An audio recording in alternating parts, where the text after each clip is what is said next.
You're listening to The Broken Meeple Show, a podcast that speaks passionately about board games for the benefit of those who play them. My name's Luke Hector, best known for the Broken Meeple YouTube channel, and I'm an everyday gamer just like you. And I'll be talking about reviews, top 10s, and just about anything that connects me to board games. As long as I have a tea or coffee in hand, that is.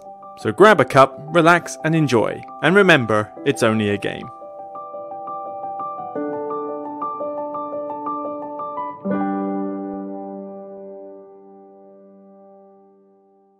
Hi everybody, I'm Luke Hector, this is the Broken Meeple Show, the 10th of December, get your dates the right way around, yeah, 10th of December 23, and this will be the last episode I do before the new year, because 2 weeks time from now is literally going to be on Christmas, so no, I will not record an episode on Christmas Eve, or whatever date that will be. It's like, no, that's not going to happen. So 2 weeks after that will be what, 31st and 7th, so yeah, early January I will be back with the show as per normal, but obviously with some more other things to focus on with the YouTube channel. More on that in a minute.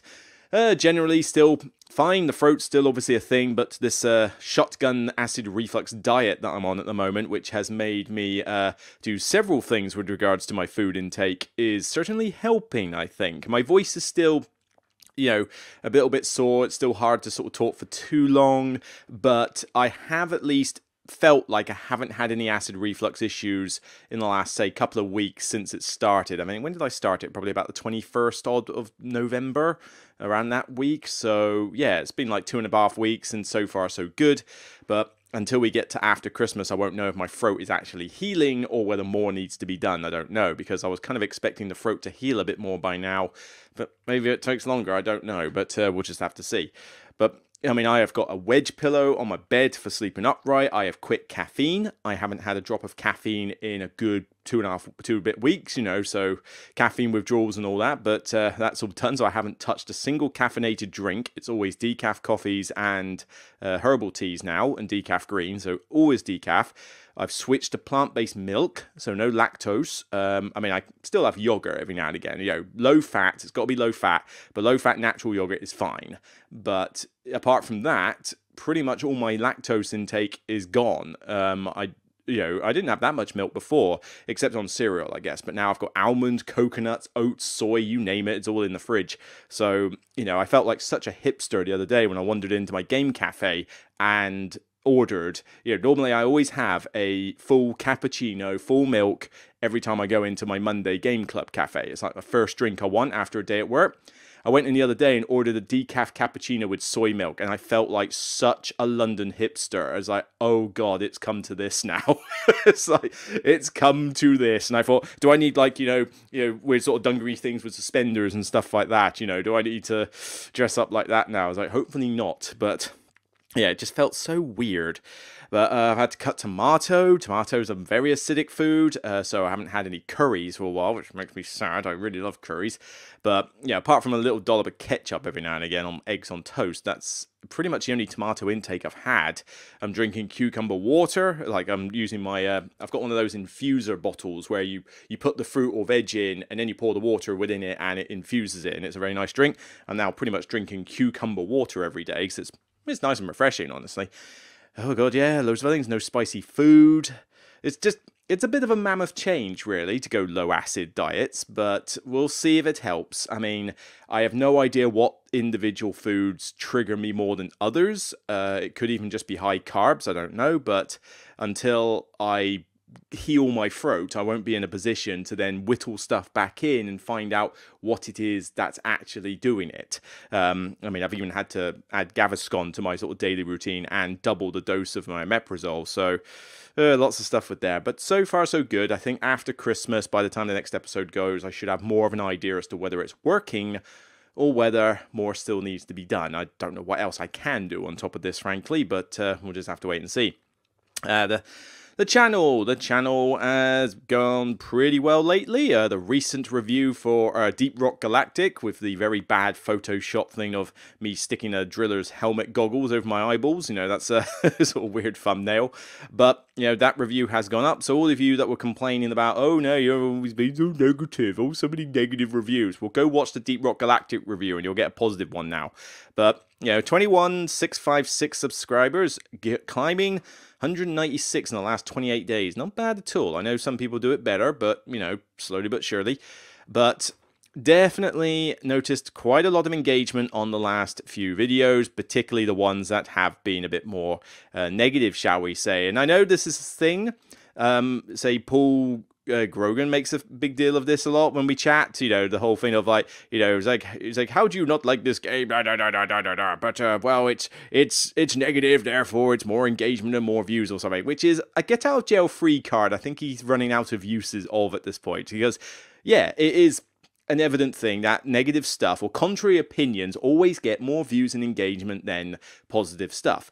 Unfortunately, that's just the way of the world. Everybody is kind of bored with the whole everything is awesome, everything is cool when you're part, that kind of thing when it comes to games, and I'm bored of it. If I see a channel that does nothing but positive scores for everything, I'm just bored to watch it.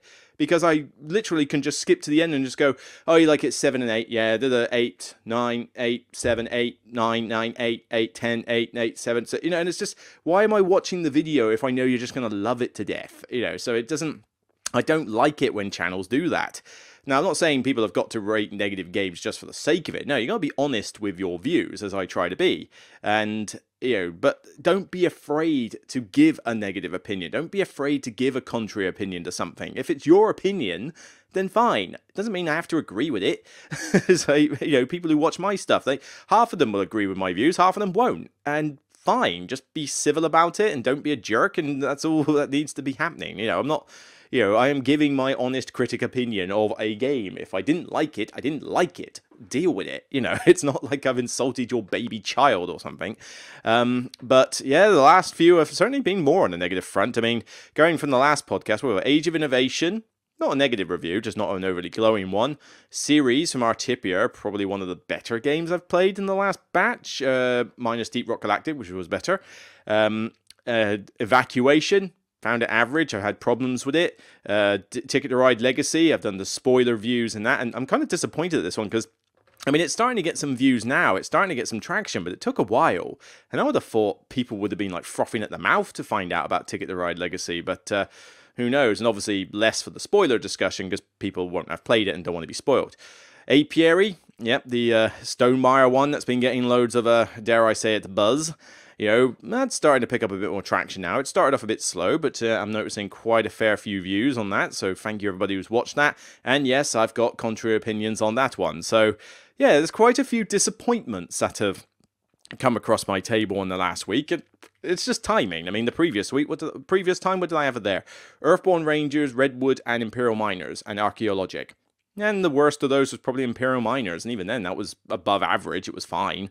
The rest of them I quite liked, particularly Redwood and Earthborn Rangers. So, yeah, there have been positive ones. It's just the fact that lately I've managed to get round to Apiary and Evacuation, and Age of Innovation, which are biggish games. I mean, come on, I had to binge Ticket to Ride Legacy over 4 nights with 3 friends at the club to literally get through 12 games in the space of 4 nights to review it. I mean, it took us out of it a bit, and so naturally we got through. I collated all 4 of our thoughts because even at the end of the review, I give their ratings as well as mine, of which I'm the lowest of the 4 of us, but one person was only just above me. Like what did I give it? I think I gave it a 4 or something like that, and I was contemplating a 5. Someone else gave it a 5. Another person gave it a 6, and another person gave it an 8. So only one person gave it even remotely a seal of endorsement level rating. So I wouldn't exactly say it was a personal opinion. It was kind of a shared opinion amongst most of the group. Kind of amusing that the person who liked it the most was also the one who came... Oh, no, he didn't come last. He came last in a lot of individual games, but he didn't come last overall. Must have done more on the legacy stuff. But by all means, check out these videos, see my opinions, and just learn to respect each other's opinions. I mean, it's not hard to ask, but human race and all that. But there's some, what's the next review I've got to do? There's a couple more coming out. White Castle and Virtual Revolution is due. White Castle should be out probably tomorrow. We might release it tomorrow. And Virtual Revolution at some point this week. So those 2 should be done. And also, I have done a video for the best and worst of November, except it's a kind of special one. So I haven't done best and worst of November. I have effectively done best and worst of November/December/Essen remaining. It's kind of a big compilation video. So it covers a bit of November, it covers a bit of December, because I'm not going to play any new games over Christmas. So what's the point in doing a best and worst of December, especially when I've reviewed most of the new stuff. So, but I also had a bunch of stuff from Essen that was like too small to do a review on, or just not enough time. So I figured, you know what, let's just cover it all in one big video of mini reviews. So that will come out at some point before Christmas. And obviously I need to do 2 videos in particular. I need to do the top 10 of 23. Notice a lot of channels are already sticking their top 10s of 23. It's a bit early. I mean, it's the 10th of December. You can get a lot of games played between now and Christmas. So that will happen. I just don't know when before Christmas. But yeah, in the next couple of weeks, you will get my top 10 of the year. And it's harder to make this top 10 than it was last year's top 10. So 2023, I think, has been a general improvement in the industry, game-wise. But despite the ones that I've done that are fairly negative lately, there have been some decent enough games to talk about. And also, I still want to do this top 10 with Hilmar, the top 10 big box games. We're just trying to sort out how to do big box games, because, you know, he sent me a list recently, and part of it was big box specific big box games, like, you know, Carcassonne big box, you know, Quacks of Quedlinburg big box, those sort of things. And another one was just games that come in a big box. And if I tried to do the first of those, I think I'd have a limited list, because most of the big box stuff I'm not a fan of. You know, check out my Wingspan big box one for that, you know, for an example. So I'd have to do big boxes, like normal big boxes, which is kind of what I wanted to do. But then how big are bucks? You know, this is the standard size for a game series here. This is the Ticket to Ride size box. So is big, and Pursuit of Happiness doesn't count because that's a big box storage solution, because it has a ton of expansions in it. Normal Pursuit of Happiness does not come in a big box. I've chosen to turn it into that. Now, Deep Rock Galactic's a big box. I think even if you didn't have the miniatures, it'd be a pretty sizable box. But I've got the miniatures, so it is quite a giant box. That could count. But does Star Wars Rebellion and Forbidden Stars over there, are they big boxes? They're bigger than the average box, but are they big? I don't know. Where to stick the definition of big is the problem I'm having at the moment. But hopefully, if he's got time, I have dragged this on a bit. I would like to be able to do that live before Christmas, so we shall see. Worst case scenario, we'll do it early in January, but it's going to happen. And of course, with the channel in general in January, there is going to be a more focus on top 10s, because, you know, I know that I've done so many reviews lately, but I think this is just something I think people are just going to have to get used to with the channel, because the problem with the board game industry is that it's very seasonal. So we have nothing happen for the first 6 months of the year. Then Gen Con happens, right? And then a load of games try to come out for Gen Con. Not too many, but fair few. And then Essen comes out, and then every game tries to get released for Essen, like tons. And because you've got to do a top 10 a year, you've got to review them before Christmas. So it gives us a 3 month, well, not even a 3 month window at best to get those ones reviewed. So that's why my channel has been mostly focused on that, to the expense of other types of content I like to do. So I think that's just something you're going to have to deal with. I think the show is just going to have to be review focused when it gets to October, November, and December, because that's just the nature of the beast. But when we come back in January for 24, obviously most games have been reviewed now, and very little gets released in the first 3 months of the year particularly, but even the first 6 months of the year. I mean, you get a couple at UK Games Expo, and that's about it, but most of the time you don't get very much at all in terms of new hot releases in the early part of the year. So that means reviews are going to be a lot more limited now. Or they might be older games, but they'll be more ad hoc. So then the shelf rating videos that I've been doing, the ones that you've liked and that I enjoy doing, Rate My Shelf, they will continue. I will focus a lot more on top 10s and, you know, get those cracking, including live collaborations. So naturally, a lot more of that type of content will come out in the first half of the year. And the top 100, my updated top 100, needs to start in January, February time while it's quiet. And so that will be good, because I think it's been 14 months since I did the last one, because I didn't do one this year, but I did one last year around September, October time. So although technically I made the list in August. So yeah, we're talking a good 14, 15 months since I last did the list. So I'm hoping there'll be some good changeover. But, you know, that sort of content you've got to look forward to in early 24, with very few reviews. And throughout the middle of the year, it'll be kind of a mixed bag. But yeah, I think that's just how it's going to be. I can't kid myself thinking I can do all my types of content in the last 3 months of the year, because it's just not physically possible. I mean, I nearly hit burnout just trying to do Essen this year. It was quite a lot, but thankfully I've managed to catch up with it. So, you know, bearing in mind, my stuff takes a lot longer to edit than some channels' stuff does. You know, I'm not just talking at the camera, I'm doing other things with my videos, and so that takes time. But it's still good fun, and it's how I like to do it. So yeah, that's just kind of the thing. So more to look for, and I promise our Patreons, I will try to do more on that as well, because I know I haven't really posted a lot on the Patreon channel much lately, which is a shame. I mean, thank you for supporting the channel still despite that. You know, I do owe you guys for that, because, you know, this channel doesn't function without a Patreon. But I will try to get you more involved in some stuff. I mean, I'll try and do a Q&A in January, so I'll get you, you know, people can ask me questions there. I am running out of podcast topics, so I'm going to need to ask the Patreons to help me out with that. And obviously, because I'll be doing more top 10s, I will come up with some ideas. I will get the Patreons to vote on that as well. So yeah, I'm going to try and improve that for 2024. I think it's slacked a bit the last few months because of all the Essence stuff, and, you know, I apologize for that. So let's get on with some actual content, shall we? So let's talk about a couple of games recently that I've been playing, just for standard stuff. First one, Ashes Reborn, Rise of the Pheonixborn, Born, Jason Born. I don't know. It's there's a lot of like. The fact that it's called Ashes Reborn, Rise of the Pheonixborn is just kind of weird for me. But this is a re-implementation of the original Ashes Phoenixborn that came out a few years ago. I played it, thought it looked beautiful in terms of its artwork. I mean, it is some of the best artwork I've seen in the game. But the game was okay. It wasn't... I didn't love it to bits, and it was also one of those games that you kind of had to play multiplayer, and unless you knew somebody who knew how to play it, you were kind of at an advantage, or you'd have to teach a lot for the game. So, and it was 2-player only, which, well, I don't know if the original was the original 2-player only, or is it 2 to 4 players all the time? I can't remember. I get the feeling, though, that 2 players would have been too, 4 players would have been too much. Like, it would have been a little bit crazy. But the reason I've got this again is because it's on my table right now. It's because of something called Red Rains. So Red Rains, I was told about on one of Paul Grogan's videos. It's the solo version of the game.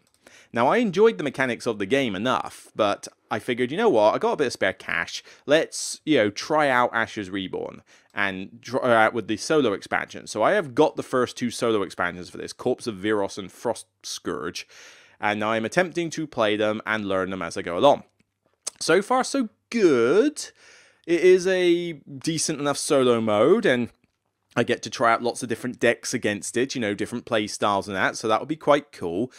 But, oh my god, Plaidhack, can you sort out your rulebooks? Your rulebooks suck for your games as a continuing thing.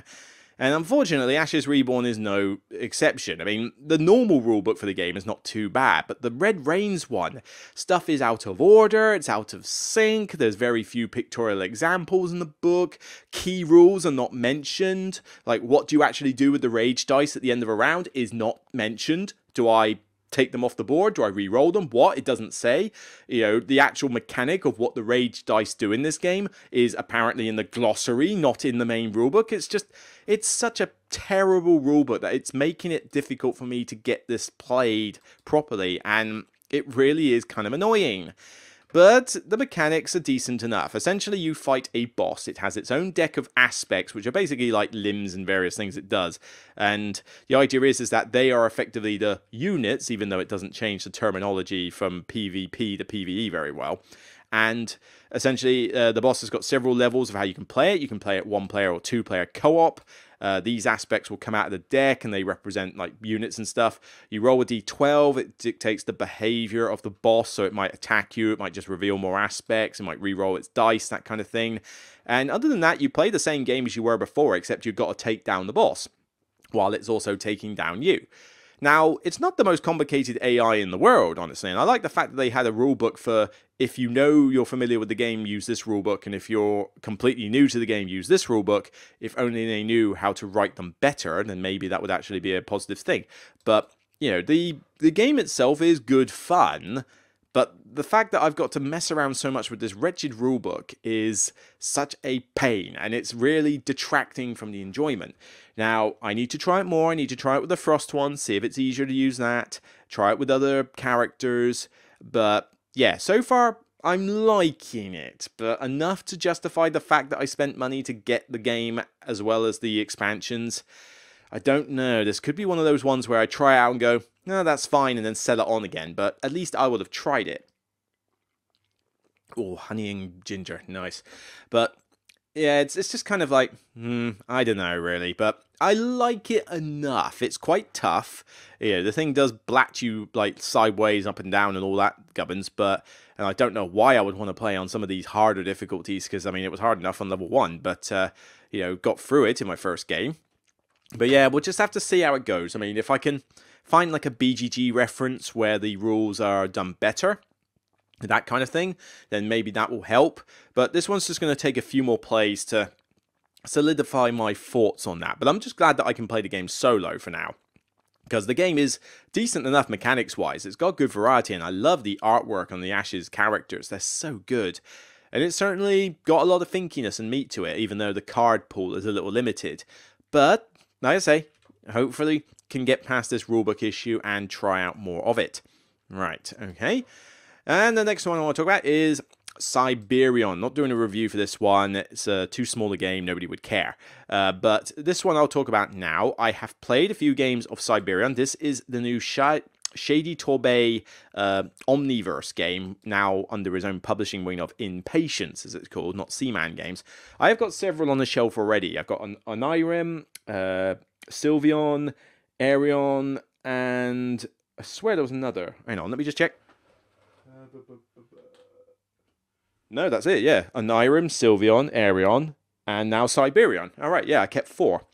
I didn't like Nautilion. I hated the... What's the one where you roll a die, roll and move the submarine thing or something? Is that Nautilion or something else? I don't know, but I hated that one. Other ones were okay, but those are the 4 I've stuck with, including Cyberion, because this one I actually quite enjoyed. Essentially, the themes never matter, but you're basically... you've got robots and machines, and the idea is that you've got to repair a bunch of the machines from the decks before the game ends. So you've got 2 goes through your deck before you run out of stuff to do. You have effectively kind of like a sort of like a self-timer. You've got to be able to keep going without making too many mistakes. Like every turn you must repair at least 1 machine, otherwise you have to give in a failsafe token, and you only have 1 of these to normally, but you can earn more as the game goes on. And you can only go twice through your deck, so once you've gone twice through your deck, you're limited to what cards you've got left. So there is a bit of a running timer. But the idea is that these machines have different requirements. So some require multiples of the same type of robot. Some require multiple different levels of robot. You know, they've got 2 different tricks to them. But the thing I really enjoy with this game is that you've got essentially a couple of things you can do with these robots. Firstly, yes, you can use them to do machines. But there's a little bit more meat to it than that. What you can do is that these robots have special abilities. So can I find the board that's useful for it? Can I get close up to that board? No, close up to the robots, though. The robots have a special ability, which is the icon on the left. So the blue robots basically move stuff down into storage, so you can store them for later turns. This yellow robot puts a bunch above your original tableau in a flash row, which is basically you get a bunch of cards now, but they're going to go away, so you need to use them now. You can get stuff back from the discard pile with the purple robots. You can look ahead to see what's coming up out of your deck with the green robots. And, you know, it's got that same sort of cutesy artwork that the Omniverse games had. Take it or leave it. It's nice and cutesy, but yeah, I'm not going to say it's stellar artwork. It's just, it fits the system, so fine. I haven't tried any of the mini expansions in it yet. I have played it just on its normal setting to get used to the game. But the idea is that if you use the special ability, you've got to get rid of the robot. So you're discarding robots to use the abilities, but you obviously need the robots to fix the machines. So you've got to strike a good balance with it. And these abilities will level up as the game goes on, because this track here represents that once you've fixed a bunch of machines, it's kind of like experience points. And you discard the machines to level up on these tracks, which represent the abilities of the robots. So if you don't level it up at all, they don't have an ability. They're just blank. But when you level them up, they have their ability and it just gets better and better the more you level it up. So do you go at a consistent rate for all of them so that they don't have ultra powerful abilities, but they've all got something useful? Or do you munchkin one ability all the way to the end at the expense of others to have a really powerful ability, but then other cards are kind of dead draws? So, there's a cool sort of mix of this, and I enjoyed it. It's quite a simple rule set, simpler than some of the other ones, I think. And, other than sort of, you got to get your head around some of the abilities, but the iconography is pretty good, and what you do in each turn is pretty straightforward. Now, like I say, I've not tried the mini expansions. I tend to try those very late in the game because I just like playing the normal version. But yeah, this one is solid. I enjoy this one. I like the fact that I can choose what I want to do with these abilities. I like the fact that there's the 5 different robot types, and the games.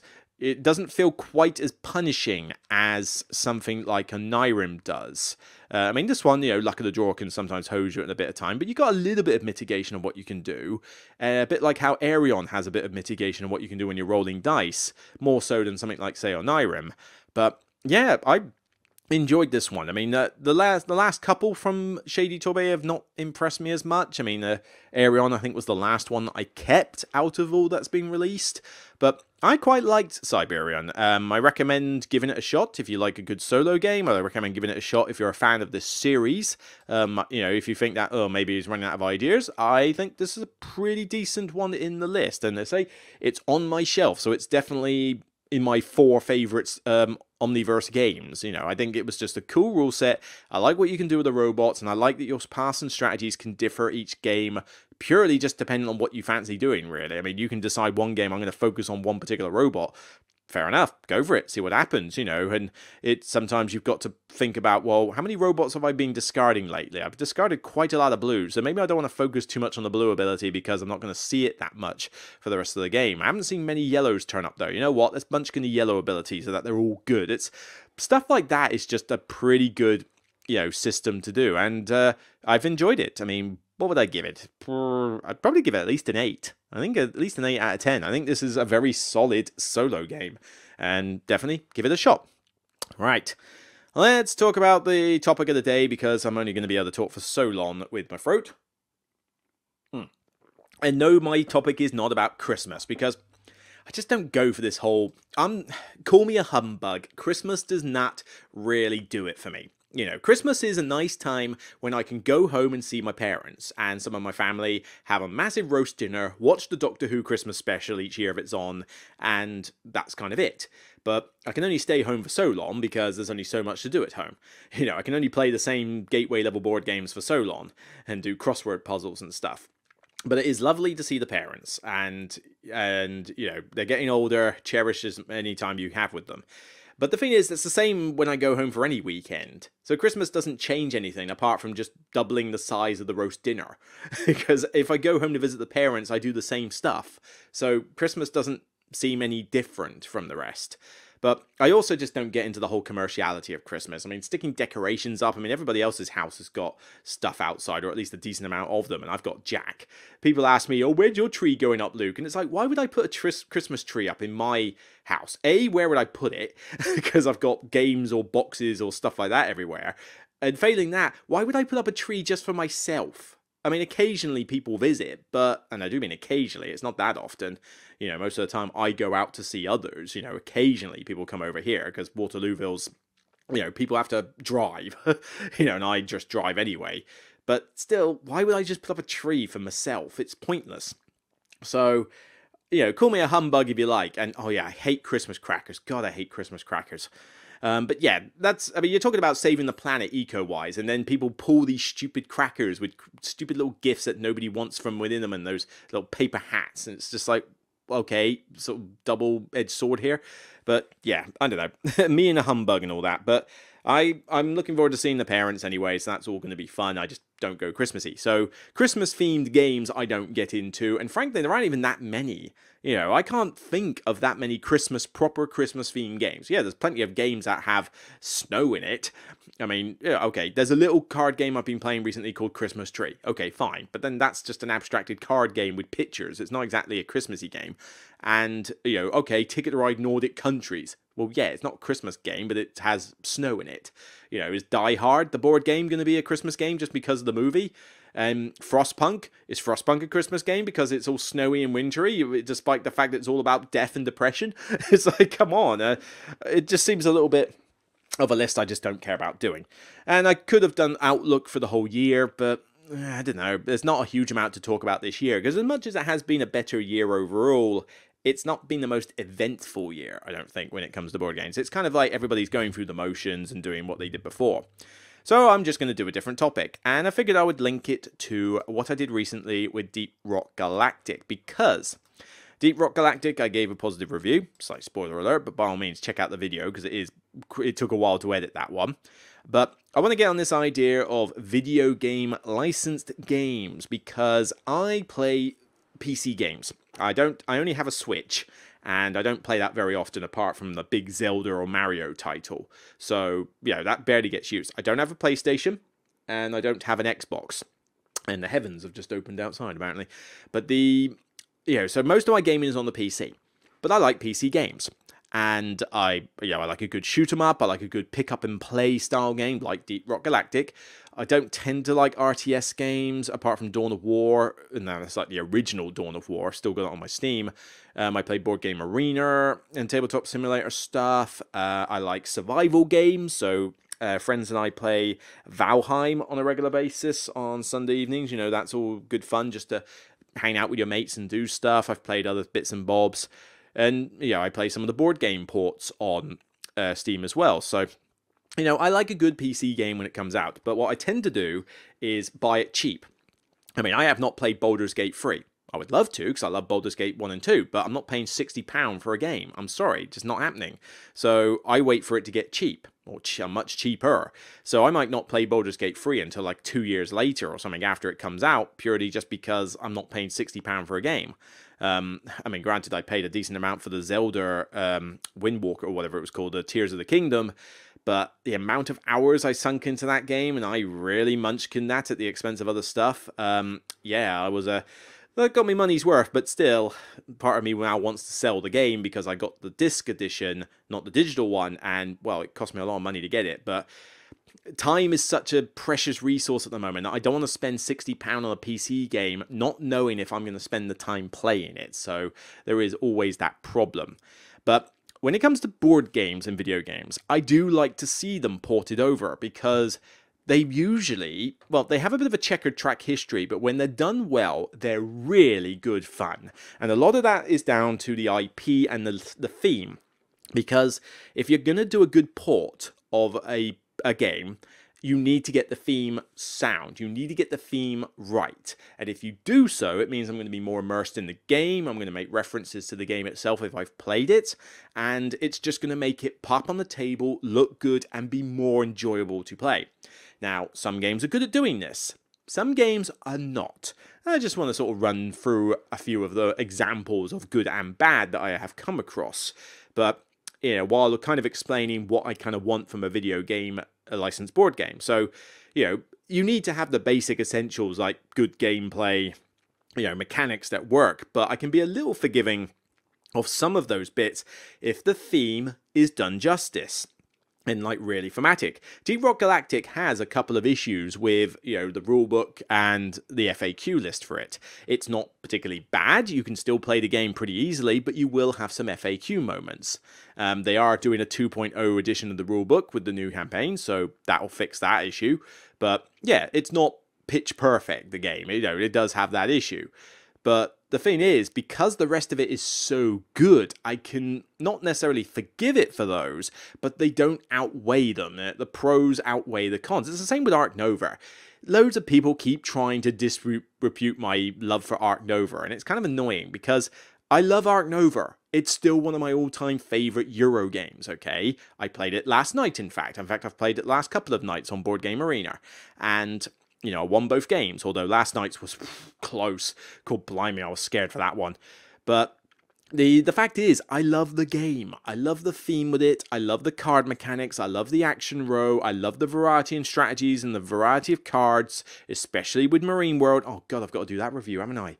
yeah, I've got to do the Marine Worlds Arc Nova Beyond the Base Game video. Do I do that before Christmas or do I do that after? We'll have to see. It depends how desperate people are for that one. But yes, I will do one.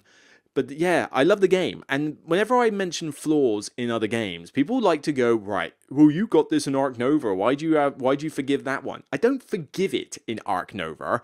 It's just that the pros outweigh the cons enough. You know, Arc Nova does have a flaw with its game length, being quite long, particularly with 4 players. Yes, there is a degree of luck of the draw in Arc Nova. However, I would argue that given that my win ratio for that game is quite high, it's not all down to luck. I am one of the unluckiest people in the world, for crying out loud, you know, when it comes to just general stuff. So, yeah, it's not a luck thing. You know, the more experienced person will win Arc Nova, end of story. But yes, there is a bit of card draw luck in the game. But the fact that it's a tactical game makes up for a lot of it. You know, you can try and fix yourself in one particular strategy the whole game, but you need to be flexible. You need to treat it as a lot of short-term goals. Like, what's my initial goal? Do this. Right, I need to do this, this, and this. Right, achieved goal. Next goal, this one. Right, I need to do this, this, and this. Right? If you start the whole game going, I'm going to do nothing but reptiles, then, well, you're asking to get screwed if reptiles don't turn up. You need to be flexible. But I don't say that they're not flaws of the game. I just love everything else about it so much. Now, with games that I've reviewed negatively lately that have those same flaws, those games can have those problems, but then they have other problems, or the stuff that's good doesn't outweigh them. You know, that a bad game, the flaws will stand out more than in a good game. It's like when you watch a movie at the cinema and you go, oh, that was a really fun movie, really good. Oh, that was a little bit off, but you know what? Fine. That's the thing. But when you watch a bad movie, all that stuff stands out more and nothing makes up for it. So it's that same kind of deal. But I digress. So Deep Rock Galactic, I'm not going to go into too much detail here because I've already done a review of it, but yeah, this one really does justice with the theme. I mean, you have got the gorgeous miniatures that are in it if you buy the deluxe version. You've got, you know, the same art, you've got the imagery, you've got the gameplay feel, the co-op nature. Every dwarf you use has the same abilities from the game. They represent zip lines and the platform gun and the sentry gun and that, all the same. It's just a really, really good, solid system with the art and the theme to go with it. It's done the theme justice, which is why I enjoy this one quite a bit. But then, you know, you can have games that are good, but then you wouldn't know it was a board game port if you did it. Like, for example, Anno 1800. I like Anno 1800. It is surprisingly the only Martin Wallace game that I actually do like. Take a swig. Yeah, Anno 1800 is not a game... Sorry, Martin Wallace is not a designer whose games I tend to go for. They tend to be very dry, pretty drab, and in some cases quite punishing. I mean, cool, the last... Like I say, you got, what was it, Brass and Age of Steam and all that lot. It's just like... You know, I don't tend to go for a lot of his games. Anno 1800 is actually one that I surprisingly like, to the point where I even bought it. It's on the table opposite me because I want to try out the solo mode in it, the unofficial one, and whatever it is on BGG. I need to print it out. But yeah, you know, £15 at a bring and buy, all complete, with laminated player aids in it. You know, it's like great price. But I enjoy the game. I like the mechanics in it. Do I care much about the theme? No. But I like the mechanics of it. It's more about the technologies of the stuff you're inventing rather than just mining coal and iron, you know, boring stuff like that. But, you know, this one is based off a PC game. You know, it's Ubisoft. You know, there is a game called Anno 1800. But I've no interest in playing a PC game version of this. I mean, the theme's not one that gravitates to me. And if I'd played this and you hadn't told me there was a PC game of it, I wouldn't have even known there was a PC game of it. Because it's, you know, the game doesn't have a great deal of theme in it, frankly. I mean, X turns into Y, which you then turn into C. Okay, there's a little bit of links there, but other than that, we've seen the setting and theme done so often that you would just gloss right past it. So, yeah, it is a good game. Is it a good version of the PC game? I don't know. I've not played it, but I haven't got much interest in playing the PC game because the theme is not exactly that interesting to begin with. So this one literally could have just been any Euro setting and it would have still worked. You can't use a different thing with Deep Rock Galactic. You had to use the IP for that one. All right, what else we got? Well, how about the Civilization games? I mean, Civilization, in terms of Sid Meier's Civilization, I mean, those games are super popular. I enjoyed 5 and 5 expanded, and I like 6 enough, although I haven't played a Civilization game in ages just because of time. But, you know, part of me wants to go back to maybe Civ 6, and, you know, I usually like to play the most up-to-date ones, even if you could argue that maybe 5 expanded was better than 6, I don't know, but I like to just stick with the updated ones. But, you know, Civilization, I enjoy a good Civ game. I like Civ games, and New Dawn is a little bit more abstracted than the average, like, Civilization game, because, you know, unless you get the expansion, you don't actually do any exploring in it. The action row mechanic, I think, for me, stemmed from this one. This was the first time I ever saw that mechanic being used, and it's so good in this game. But, you know, you are doing stuff that is in the video game from this. I mean, Civ: A New Dawn is kind of based on Civilization 5, I believe. And, you know, you've got the tech tree, you've got the, you know, the war, you've got the exploration, you've got stuff like that. And, you know, it's wonderfully represented to a point, but New Dawn is a little bit more abstracted. So, yes, it is technically a video game port, but, you know, not quite maybe as direct a port as something like, say, the original one. Well, not the original one. What I'm getting at is, if I can find it, Civilization. I need specifically Civilization from Fantasy Flight. Here we go. Sid Meier's Civilization, a board game, 2010. This one is still on my shelf. I just can't bear to sell it, even though I haven't played it in ages, because I know it's such a good, thematic, rich experience when you play it. But, you know, this one is more based on kind of Civilization 4.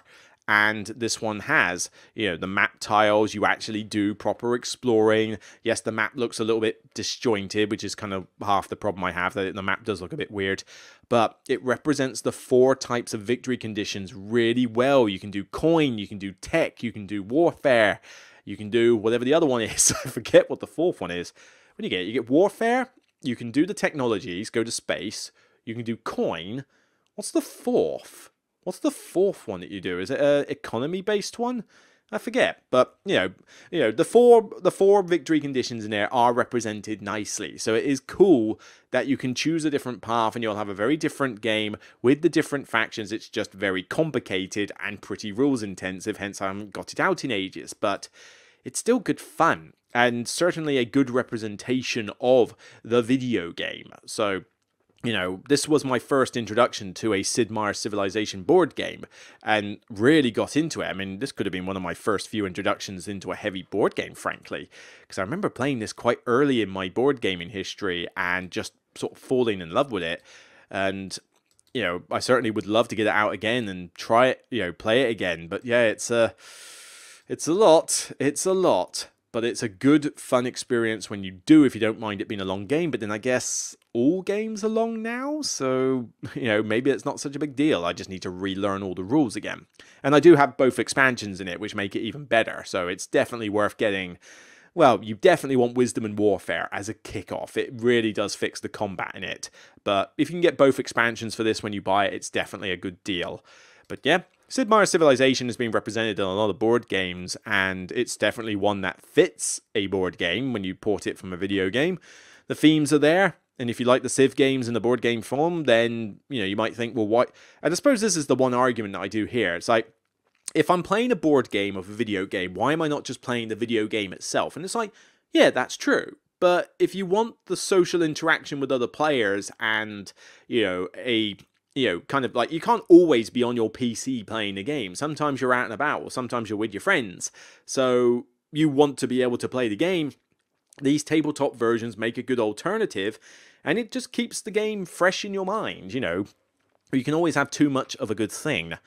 Right, let's see. Well, let's try another skirmishy game. Now, this one I didn't love 2 bits. The mechanics of it were decent. I thought it was a bit too tricky. Well, I thought the difficulty scaling was ridiculous. You started off the first couple of missions where you could literally steamroll everything, but then it suddenly ramped up ridiculous and got stupidly hard. Fantasy Flight is not too good with their difficulty scalings.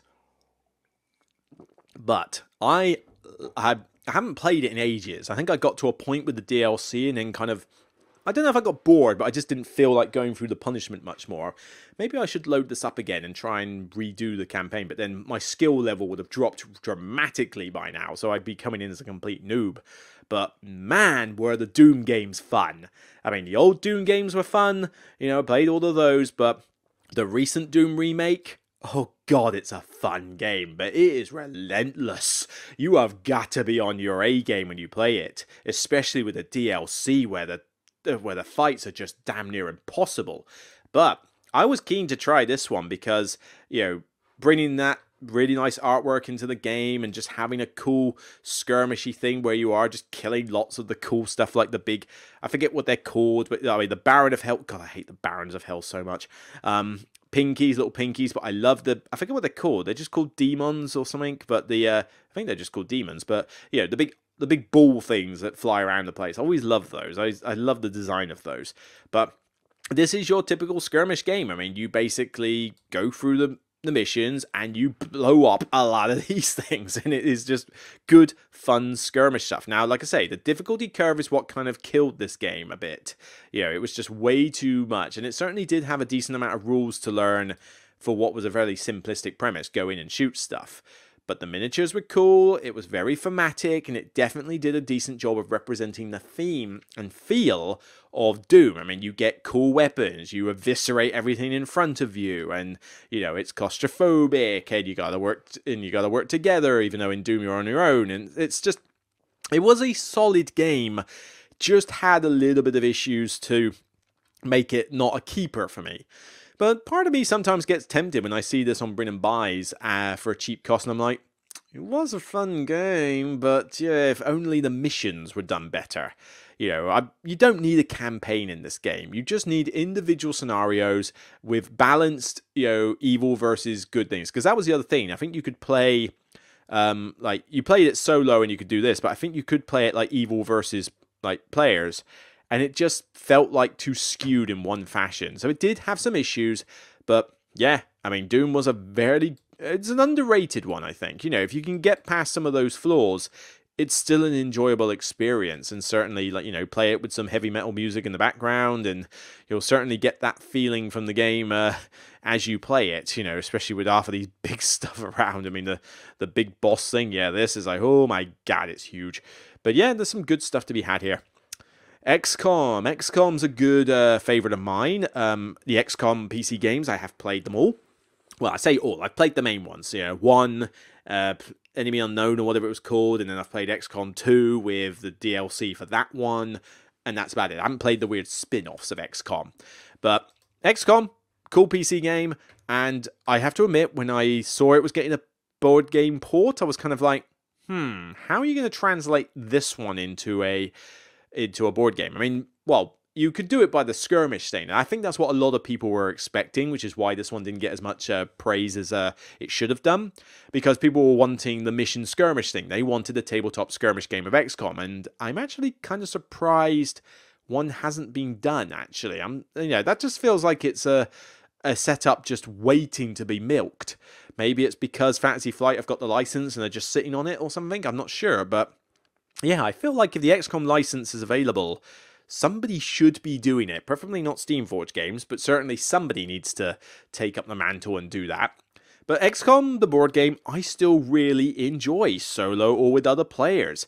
It's a semi-timed game. You have two phases of it. You've got a timed phase where all the nasty stuff happens to you, like UFOs landing and aliens coming into your base and stuff.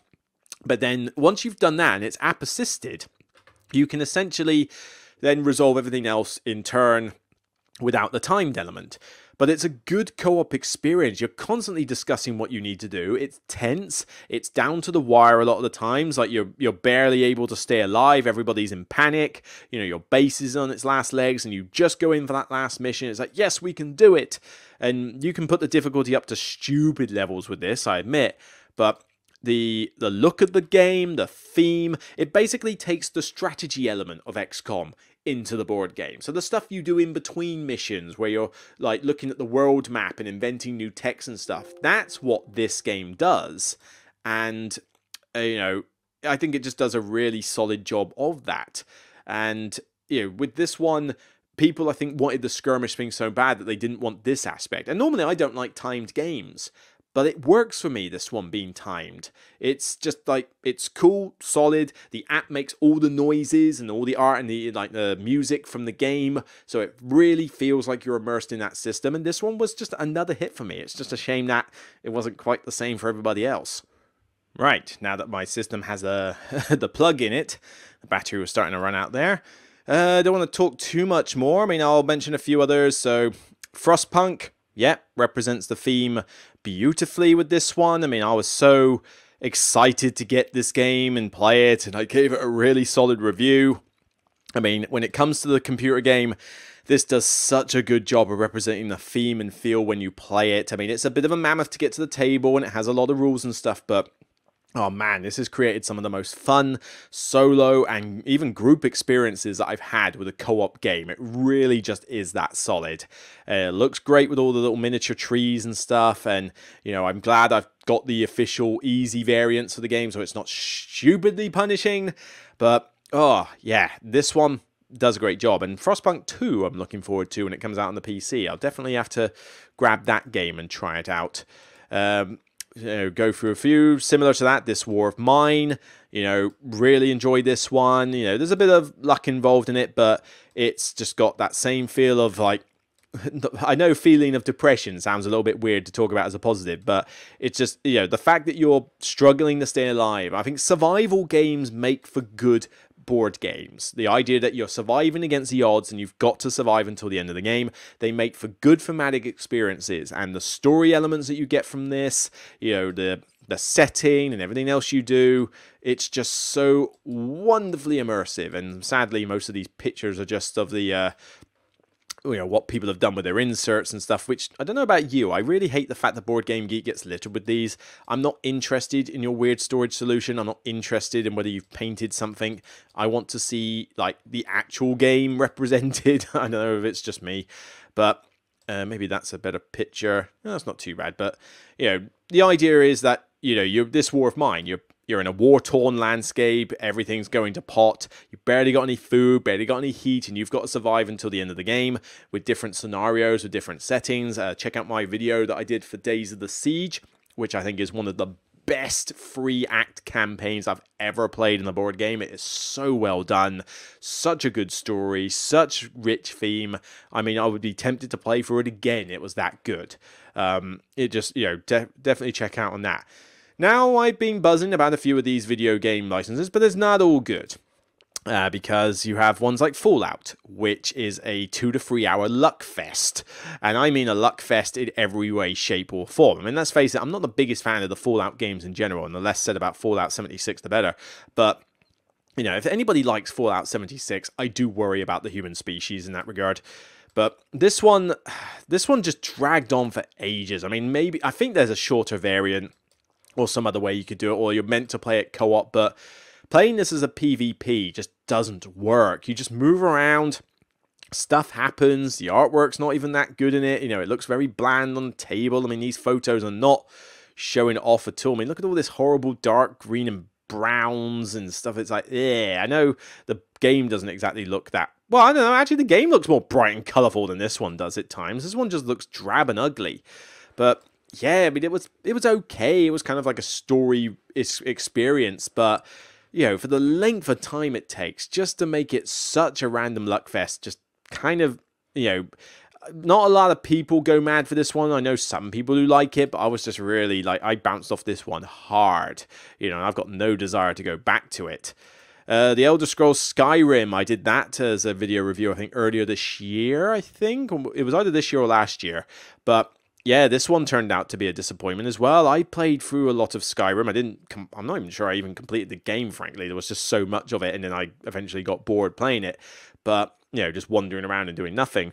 But this one was just such a disappointment. I mean, the theme could have been anything. It was barely a Skyrim game, apart from just using some of the similar imagery. And, you know, it was a sort of filing cabinet card game. The looks were boring. It was a drab looking thing. The miniatures weren't even that interesting, really. The quests and stuff just didn't feel thematic at all, and this one just felt like it was more coasting on the IP rather than trying to create a rich Skyrim experience. And if you do that, your video game board game is going to get forgotten. I mean, who remembers the old Witcher game that Portal did? You know, does anybody like that game? Because that one came and went so hard because it didn't respect the license enough. And if you don't respect the license when you do a video game port, you are doomed to fail. It's just going to happen. You've got to make your video game port rich, thematic, and give justice to the IP. That's why I love stuff like Deep Rock and, you know, the XCOM and Frostpunk and that so much, because they did respect the themes a lot. But Skyrim, ugh. That was just an average game. Check out my video on that one. And do I need to mention Steamforged Games, who seem to take every IP out of video games that you can think of and then butcher them? Because I don't know that Steamforged Games have actually made a good game. You know, Dark Souls, you grind in a board game. You grind and grind through all the small minions until eventually you can fight the boss, and the bosses look cool and it's not too bad, but the rules are a nightmare. It had problems with the Kickstarter. I mean, God, you name it, this game had problems, and I still struggle to realize why it's like, I mean, 3,000 is not a good rank to be in the board game top 10,000, but the fact that it's this high still beggars belief. But, you know, there were other ones that they did which were just not for it. I mean, what else did they do? Did they do You Fear Torment and Resurrection? Is that a Steamforged game? I thought that was someone else. Alright, well, I didn't like You Fear either, so yeah, You Fear was there, so that was drab and boring. What else did they do? Did they do one of the Resident Evils? I know they did like Horizon Zero. Well, they're doing a Devil May Cry, or they have done a Devil May Cry. Has anybody mentioned this game? I don't think anybody's got it.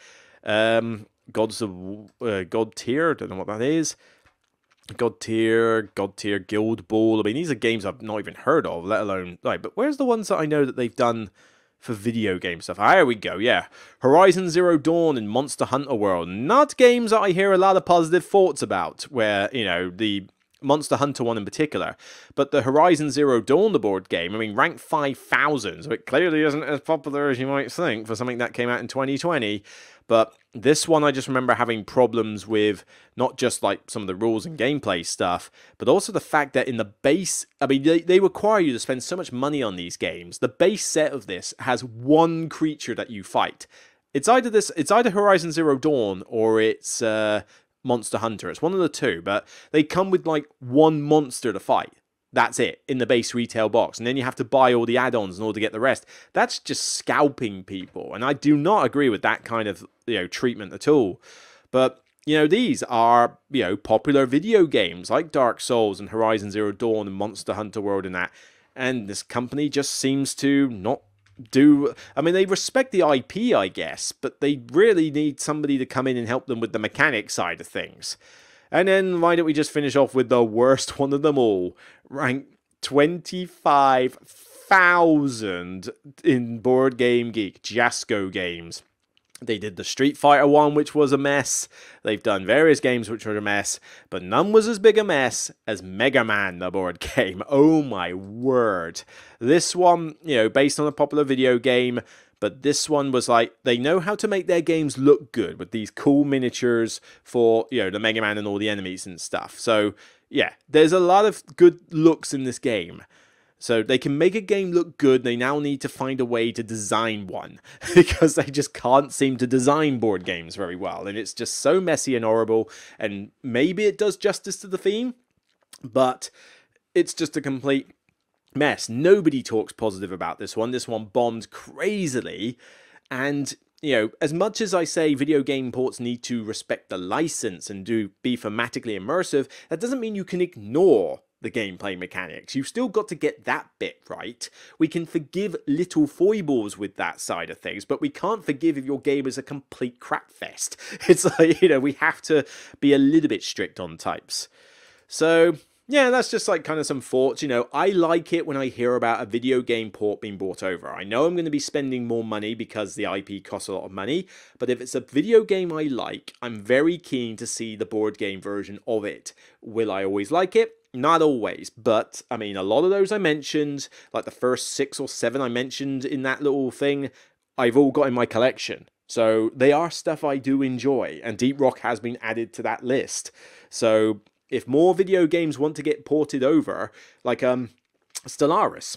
Stellaris is still in production held with Academy Games. Now, I mean, by the time it comes out, I may have forgotten it even exists because the Kickstarter has dragged out so long. But Academy Games do good stuff with themes, and, you know, they should be able to make it a good thematic experience. And I liked Stellaris. I don't play it that often. I mainly just played it because some mates of mine were playing it.